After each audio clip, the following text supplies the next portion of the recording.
সবাই আমরা পুলিশকে ব্যবহার করেছি রাজনৈতিক পলিটিক্যাল ওয়েপন হিসাবে, ক্ষমতা দীর্ঘায়িত করার জন্য, শক্তিশালী করার জন্য, বা পুনরায় ক্ষমতায় আসার জন্য করেছি। এতে কোনো অসত্য কিছু নেই, কম বেশি।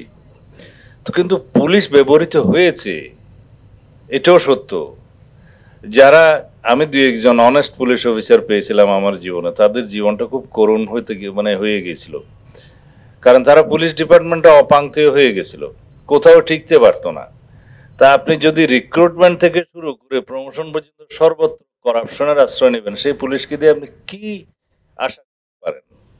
সেটাই হয়েছে জুলাই আগস্ট গণ অভ্যুত্থানে প্রকাশিত হয়েছে।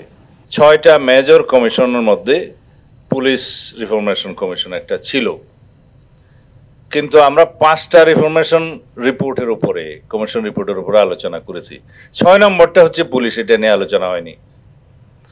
এবং এটার বইটা দেখলাম, আমি খুব পরে পেয়েছি, বইটা কষ্ট করে জোগাড় করতে হয়েছে।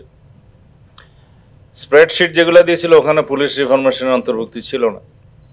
যখন আমরা ঐকমত্য কমিশনে আলোচনা করলাম পুলিশ রিফর্ম রিপোর্টের উপরে, বললো যে একটা স্বাধীন পুলিশ কমিশন গঠন করা হোক, আপনারা কি বলেন? সবাই 1 to 1 বললো যে ঠিক আছে, আমরা সবাই এগ্রিড। আমরাও এগ্রিড হলাম।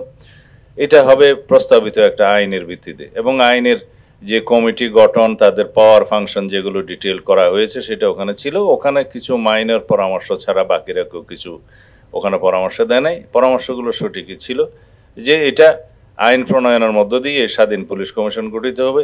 সেখানে পুলিশ বিভাগের কর্মরত বা এক্স ফরমার সবাই আবেদন করতে পারবে।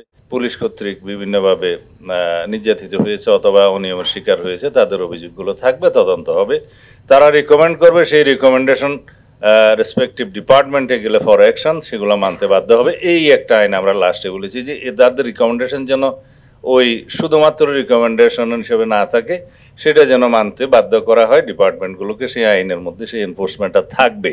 এখন তাতে করে পুলিশের মধ্যে যারা নির্যাতিত হবে বা যারা শিকার হবে অন্যায়ের, তারাও যেমন বেনিফিট পাবে, আর জনগণের মধ্যে যারা অন্যায়ের শিকার হবে তারাও বেনিফিট পাবে।